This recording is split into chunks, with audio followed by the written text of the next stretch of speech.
Welcome to the MarTech Matrix, the podcast where technology meets marketing and the future becomes now.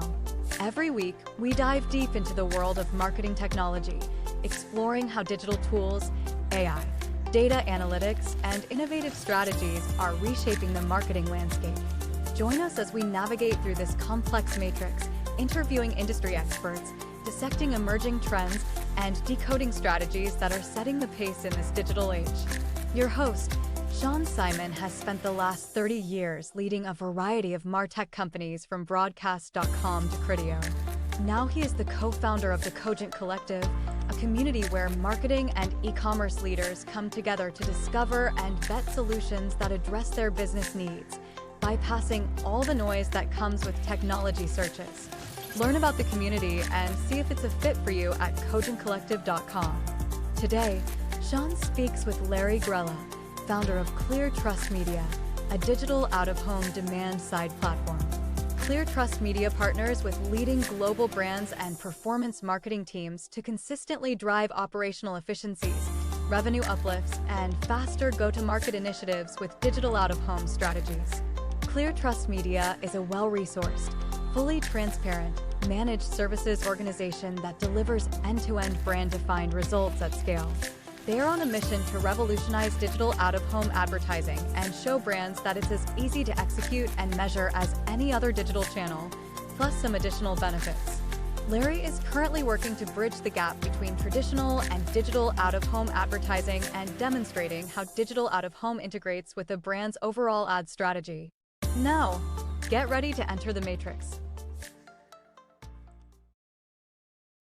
Larry, welcome into the Matrix. How are you doing today?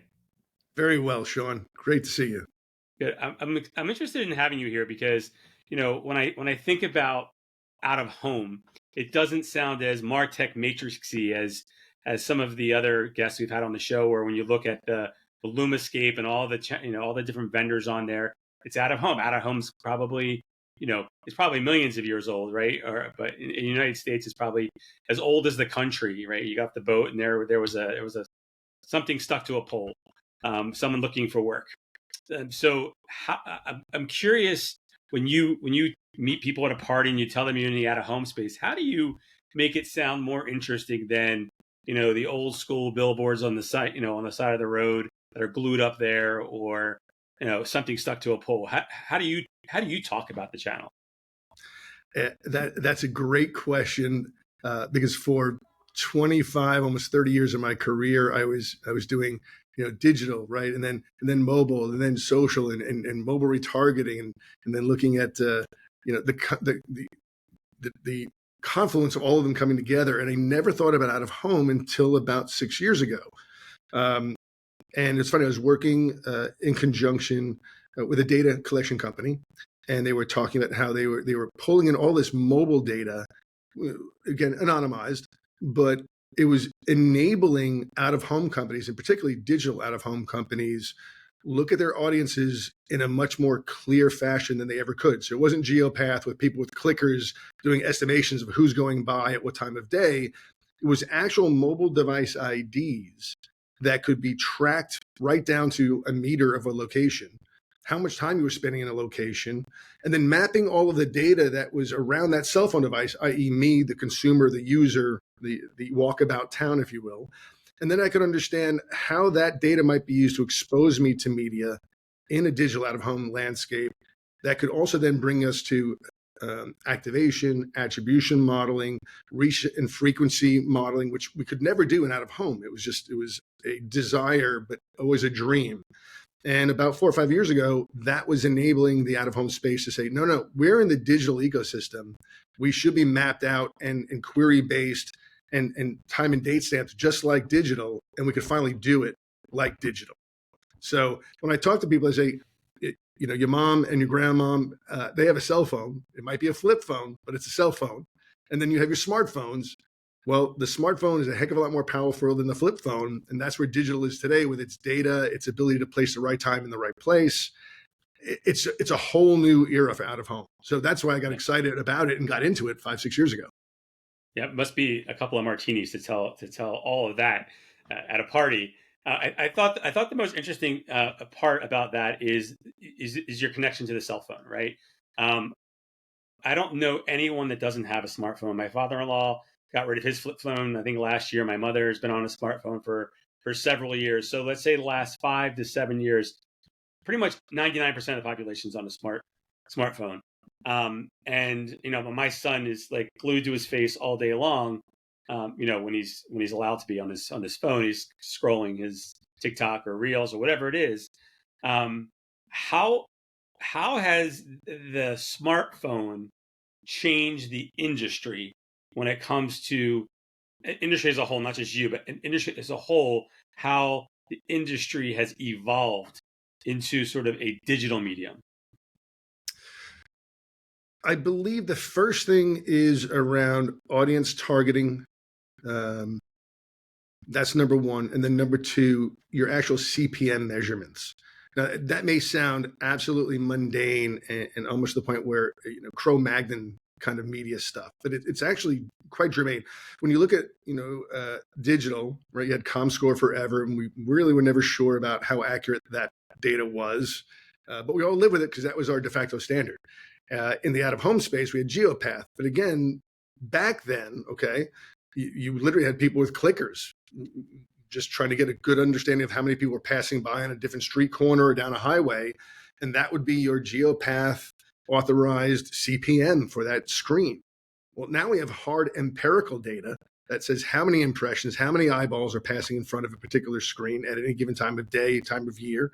We can then look at the fluctuations in those traffic patterns, again, seasonally, which we couldn't do. And when you look at the efficacy of a particular screen or screen type, that hard empirical data makes you a more informed marketing professional, right? Then when you put in the audience data around it, so it's me, I'm Larry, and I'm in my 50s, and I love sports and wine and sailing, right? Well, as you track me around town, and you say, oh, he went to the auto parts store. I mean the sailing store, and I bought something there. And then I went to the gym, and then, oh, by the way, I played some tennis. Well, you see all of the things that I do throughout the day, throughout the week, down to if I drop my kids off at school, right? Well, that gives you a great understanding of how you want to market to me as I go throughout my daily chores, my wife's, etc. We couldn't do that until the cell phone data was made available to map to those IP addresses. That changed everything. That made it digital. Well, take me through that. So if I just take your scenario there, your cell phone, your activities, the places you've gone to, how does that influence an out-of-home campaign? Because it's still, for all intents and purposes, let's think about digital billboards on the side of the road, or certainly digital screens in stores is another one. I'm sure there are others, but think about what people see the most, right? The digital out-of-home screens. So great, Larry did all these things. Now Larry's driving down the road. Does that play into the decision making of that media provider to serve up an ad? Where's the connection? I'm just trying to get the connection between cell phones Sure. and those ads. Each screen is created differently, shall we say. It has different attributes, whether it's the 4K resolution or the ANSI lumens, right? So there's that aspect of how you might choose a particular screen. But I think the real rubber meets the road element on something that's highway driven is there will be a understanding of what demographic is passing by that screen during rush hours, right, and on weekends, and where people might be going the next exit, or even traffic patterns. I'll give you this is one of the best and most effective ways of selling a highway screen. It is well known that insurance companies and lawyers who like to sue for injury and liability look at traffic patterns and accidents on a particular interstate or highway, and they will buy outdoor media that literally collates to the worst traffic stop and accident areas on the highway, because they want to make sure they get you right when you might be in that accident or that speed trap, and you need to call that lawyer, right, or that doctor or something. They actually sell those at a premium for that particular class of marketer, right? I say class, I mean category. And you can do the same thing where you might be going on an interstate and you have a very large rest stop coming up, and they want to make sure that they're going to nail the right consumer there, put that up and say, there's a Carl's Jr., a In-N-Out Burger, whatever it is. that's the next stop, and there's nothing for another 30 miles. It's a great way to capture the audience that's right there and live, as opposed to, say, doing State Farm Insurance, where I'm a transient, I'm interstate. What do you care about State Farm Insurance for my house? That's not the right consumer, but I might be really hungry. I might need to go to the bathroom, and 20 minutes away is perfect. I got to go. That's awesome. You answered a question that I've had every time. I ask myself this question every time I get in a cab leaving the Las Vegas airport. Why are there so many billboards for accident, ambulance Yes. chasers, basically? And you just answered that question for me. So now I know why it's like one after another. And they will actually sell those with 1 year upfronts because they're so coveted. So it's quite amazing. It's really, really specific targets around DMV information. It's crazy. It's crazy.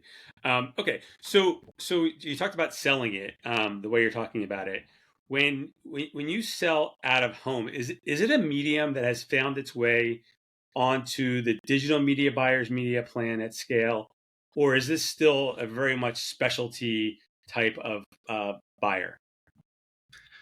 That is a moving target. And I'm going to say that the chess pieces are made of smoke kind of thing right now. It's one in which I still find that there are a very large number, hundreds, if not thousands, of independent agencies and brands that are still doing the work in-house that view out of home as its own separate buying entity, subject matter expertise, et cetera. I'm seeing in maybe the tier one or the holdcos starting to merge these activities together, although they still have a group of specialists. They tend to work hand in glove, or at least more hand in glove with digital teams as those lines get more and more blurred and budgets start to cross over. 4 or 5 years ago, I'd have said, nope, everything is still compartmentalized. And I'm seeing a bit of a homogenization between the two groups. Not to say that there isn't still subject matter expertise in out of home, but because it's becoming more digitized in the way it's being bought, right? It's query-based. There are hands on a keyboard that are looking at assets that are available or not, trying to find the audience again through that keyboard, and then saying, great, what's available? What can I spend? Well, that's what digital buyers do. And because that now, again, makes the same thing smell the same, look the same, walk the same, and talk the same, why would you have somebody do it completely separate on the side, right? Especially when the two play together so nicely. And I mentioned you in a past conversation, but if you're getting a 78% lift in your digital efficacy and that campaign's efficacy by blending it with out of home, why would you have two different buying units, right? It seems like it'd be a big miss if you were to separate out of home from your digital buy, knowing it can inform. They can inform each other, really. Mm-hmm.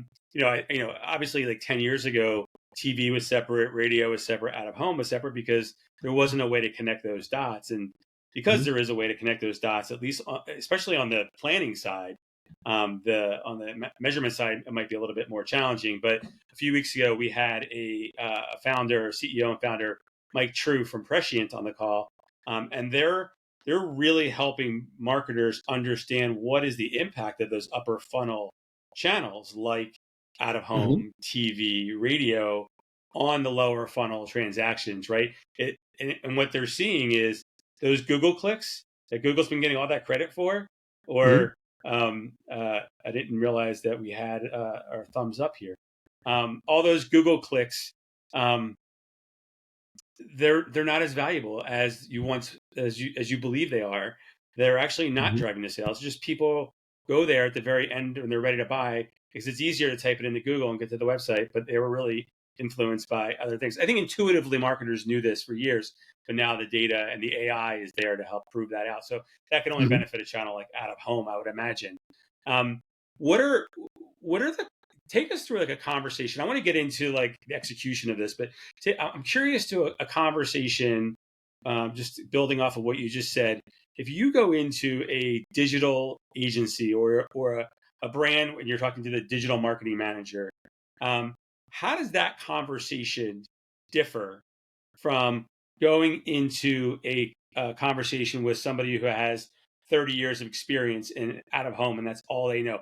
And I'm asking this from the perspective of you talk about all these digital tools that you can use to sort of narrow down your audience, right? Versus some report that I'm sure an old school buyer would use. But then you're also talking about your platform and you go in there and you can do all this slicing and dicing, that's got to be overwhelming for an older buyer, right? So you're kind of Mhm. like straddling a line. Yeah, I guess you have to know your audience and who you're talking to, but how do you navigate those conversations differently? First of all, I encounter this multiple times a week, and it's actually simpler than you think. A traditional out-of-home buyer has so much knowledge about each publisher that you can't trade in. So there is that knowledge and history that does come into play. And I don't mean to discount when I say it's being homogenized. They're bringing them together because there's some operators out there that know down to a zip code. Like, no, I will not use this publisher in this zip code because those are older screens, and I don't want the association with that older screen with that really low ANSI lumens brightness issue. And so that is amazing. Okay, that buyer tends to like to do things in an old school fashion. I have an RFP. May I, let's walk through it, and almost like abacus style. We walk through and select, deselect, look at like write, read only, and things of that nature. And you look at that as a more managed services play, where you're interstitial. They may not have the time of day to make 10 phone calls. You have Clear Channel in Lamar, right? And out front, you can run down the list to JC Deco, et cetera. And then you get to some of the smaller, more niche markets like a Zoom Media. Well, that's a very time consuming process. And so where I offer assistance there is, how do I help you take all of that heavy lifting across multiple conversations, meeting points, reporting elements, bring it all back and then bring it into one singular repository. So I make your life easier, right? The younger, say, digital types that are query based and don't have time to talk to you ever, and I understand that. We have a hands-on keys approach where they can do the same query-based piece. So the audience that is digital and is buying digital now has been for 10, 15 years vis-a-vis programmatic. They understand that I get on my platform, I log in, put in my date range, put in my CPMs, my audience pieces, click return. And then you filter out what you'd like to have your media go to. Well, it's the same thing in the out-of-home space now for digital due to programmatic platforms. So we appeal to both, but what we're solving for tends to be materially different, right? The traditional folks I have fewer people on my team. I have so much work to do, and I need someone to help me do this with subject matter expertise. And that element is what appeals to those folks. And then there's the, I'm going to just say more agile and technologically adept folks that are, show me the platform. If the UI is great, the reporting is there, it's transparent, and the visual ooh-ah and the sizzle and the steak is there, that's how you get them. And of course, there's always value props of you're getting great price, performance, customer centricity, et cetera. And we have to check those boxes. But it is wildly different. The younger digital folks, I go in and actually just open up my laptop and say, follow along with me. We'll see how fast this is. It saves you time. Bam, and it's done. The more traditional folks, let's not open up the laptop. Let's have a conversation. But there's nuances, right? Like you said, Yes. the old school buyer is going to ask you, they're going to know about which boards have bad lighting, and the newer digital buyers are going to ask very different questions about the technology and the platform. But it sounds like regardless of where you sit, you're there to help coach them through the process and teach them what they don't need, what they don't know, what they don't know, right? And get them savvier into the space. So when you're talking to when you're sitting down with that digital buyer, you say follow along and you go through it and you're like, okay, look how much time it saves me. I get that. But what about when you're talking to a digital buyer that doesn't buy out of home today, but they should, right? They buy a lot of Facebook, a lot of meta products, a lot of TikTok and Google, and maybe they buy the programmatic. How do you position out of home? This might go back to some of the stuff you said at the very beginning. How do you position out of home to fit into that digital play in a digestible way that help them in a couple of seconds understand where this fits into their broader strategy? I usually go back to the IAB study I mentioned earlier and say, you can believe me, but it's probably better if it's not me grading my own homework. And so if someone who's the governing body for the digital media marketplace is recommending the use of out of home, and it's giving you 78, 79% lift in efficacy for your digital spending, That's the easiest justification. The second piece, which I think many folks don't understand, the bugaboo in digital, in particular, well, it's anything out of home, was aspect ratio and the unlimited number of sizes that you might have to deal with when delivering your creative for deployment. There are now tools in play that actually take one Adobe PSD file, that's vertical and one that's horizontal, and will take that creative, parse out the pieces, and then deliver all of the creative specs with the proper aspect ratios to all the screens you might want to deploy throughout a region of the country. That is massive, because creative services and getting that completed, that element, is not really a problem in digital. There's standard IAB sizes, bingo, you hit the 6 of them, you hit run, it goes. Out of home was never that way up until about 3-4 years ago.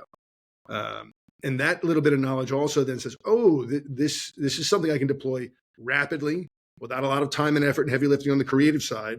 Okay, and oh, wait, the last piece of this puzzle, and it matters. Digital can be verbose, right? Loquacious. You can have way too many words in a digital ad, and it's a little too noisy. And out of home, you want 7 words, right? You want a nice image, and then do this. So the piece of how do I take the messaging that you're deploying in digital or social, bring it to the out of home medium easily, and that is like, I'm going to carve down your message from the 30 words to the 7, and still drive massive efficacy to your site or wherever you'd like them to go, feet in store. I can measure it, and I can do all of that for you in 30 minutes. And that moves the needle. That changes things, because they think of out of home as it's a real pain in the butt to activate. It's a real hard thing to get your hands around. How am I driving people to my website? Well, we tag web pages now that we actually have URLs on out of home sites, media to drive you to a web page that we tag it. We know what we're driving, right? Everybody's using QR codes after COVID. You put a QR code in an out of home piece of media, you get them going to something to redeem, something to have an action. You measure it. It really is digital. Are you able to connect the dots between a mobile ID, a mobile device, and a website visit? In other words, my mobile device was exposed to an ad. I was near a billboard that an ad appeared, and then within a certain amount of time, I went to that brand's website.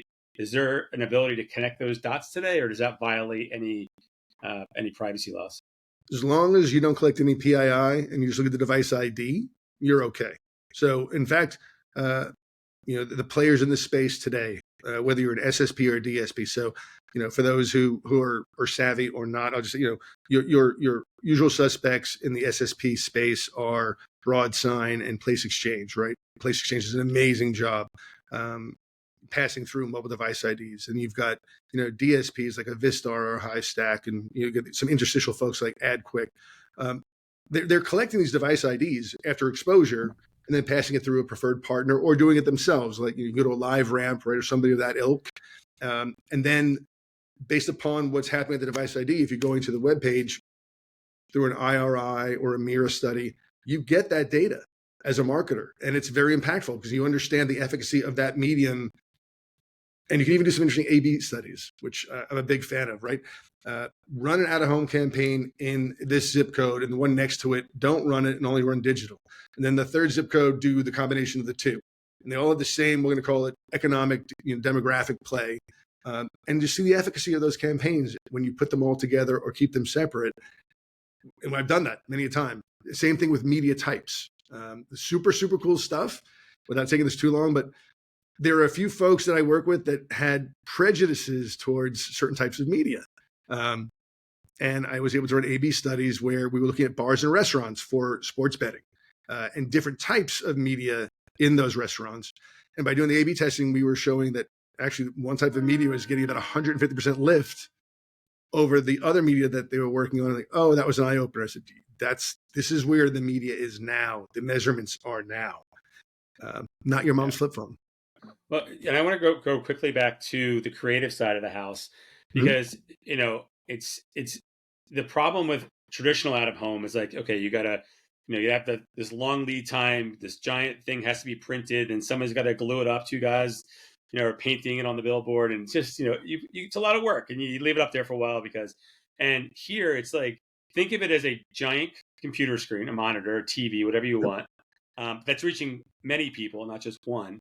But your creative can be personalized to a certain degree. In other words, I may get a different ad in Portland than somebody might get in New York City or in Miami for the exact same product, which is something that's not revolutionary. Obviously, we do that all the time in digital, in programmatic, and in social or audio, right? But now you can do the same thing and deploy it, and then, oh, it's working or it's not working. Why is this working better here or not there? Let's change the creative, and you can do that fairly quickly. So I like the mediums become more nimble, and that's why I think it fits nicely into the digital world. You mentioned a bunch of other players in the space, and I want you to sort of give the audience a lay of the land. Where does ClearTrust Media fit into the ecosystem? So if I'm looking at a map or a diagram, help me understand, when do I think of you? We are, I think, an interstitial piece between brands and agencies that would like to play in the out-of-home space. So I don't take the position of competing against a Vistar in the space. I would actually use them as a partner in a technological platform in use cases. We are KPI focused only. We are not technologically hamstrung with MSAs and contracts that are exclusive. And I say that because there are lovely platforms out there that just serve different purposes or have different attributes that are better, right? And the KPIs of a given campaign will be materially different and executed perhaps materially differently amongst those technological providers. Because I'm agnostic, I can choose the best one for the KPI in conjunction with that particular brand or agency partner. So, as a managed services organization, we can do everything from hands-on keys, where we take everything and do all the hard work and just hand it back on a silver platter and say, here you go. If you say yes, it'll go live. Boom. As that campaign is running, we can turn things on and off live and on the fly. We can optimize campaigns around efficacy for different creatives live and on the fly.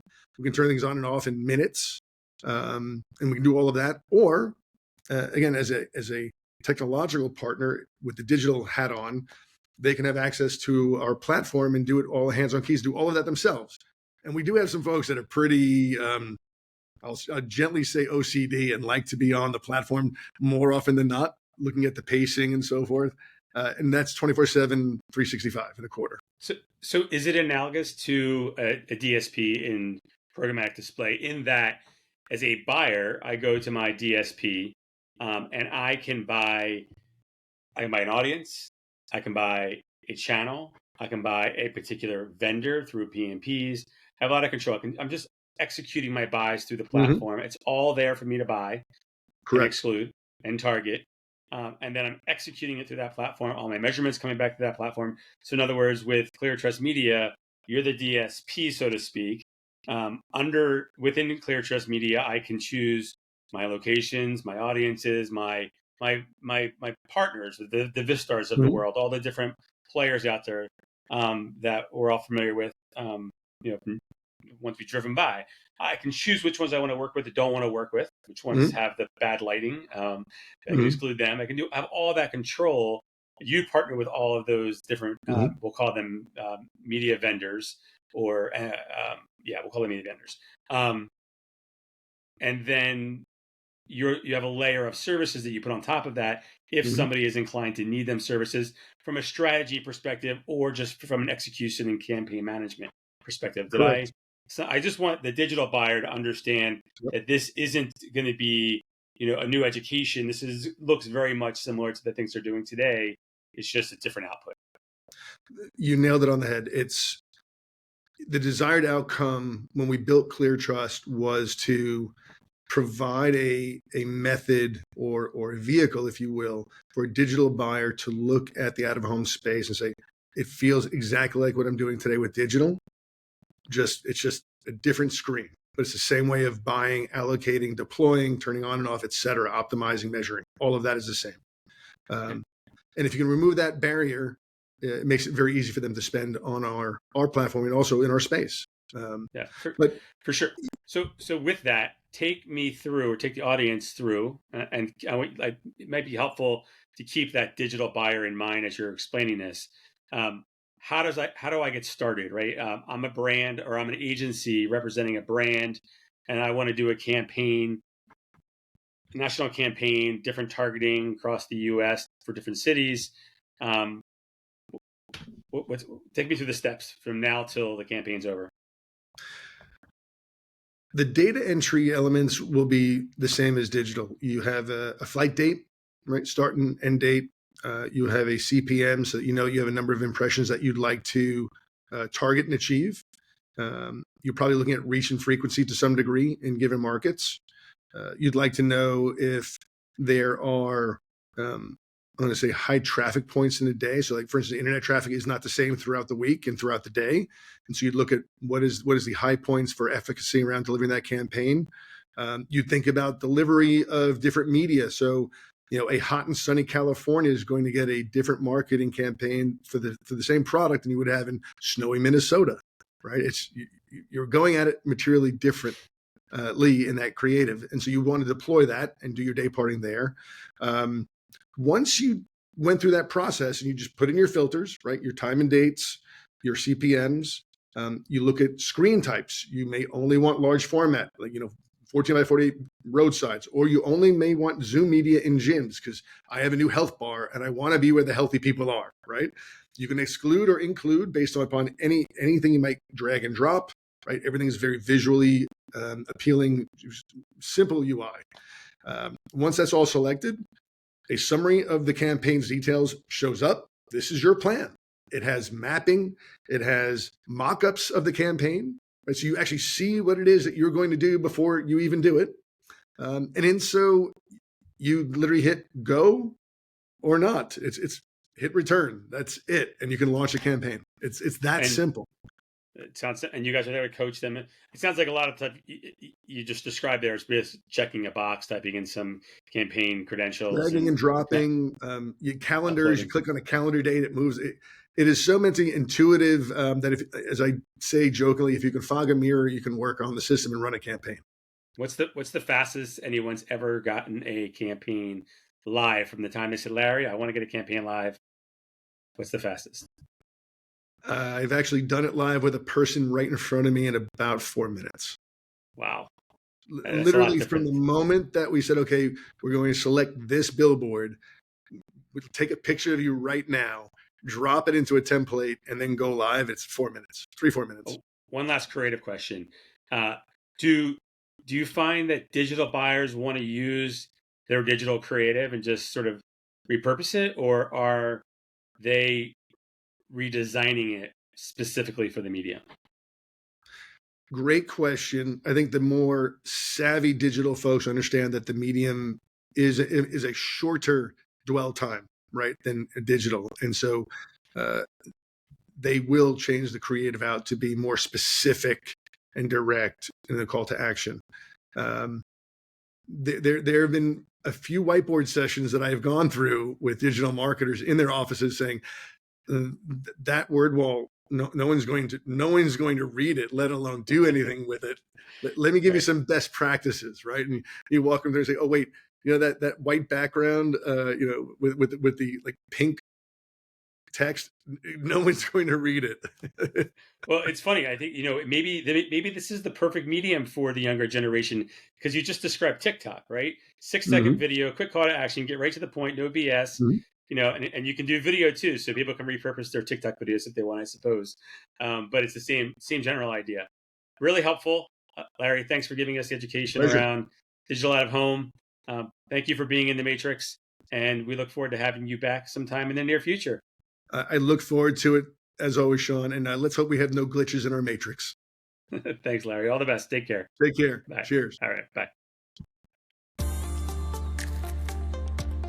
This episode of the MarTech Matrix was brought to you by the Cogent Collective, a community of marketing and e-commerce leaders.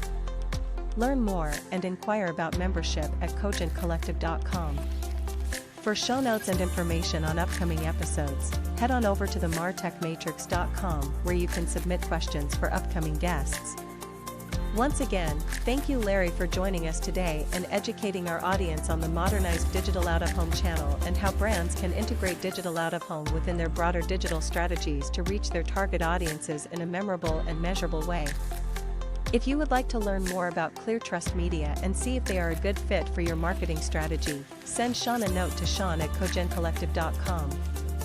New episodes of the MarTech Matrix podcast will drop every Monday, so be sure to subscribe with your favorite podcast network so you can stay on top of what's happening in the Matrix. Next week, Brooke Partillo, founder and CEO of Neon Pixel, will enter the Matrix to discuss how television advertising can be a measurable performance channel, as effective as Meta, so be sure to tune in. Until then, don't get lost in the MarTech Matrix.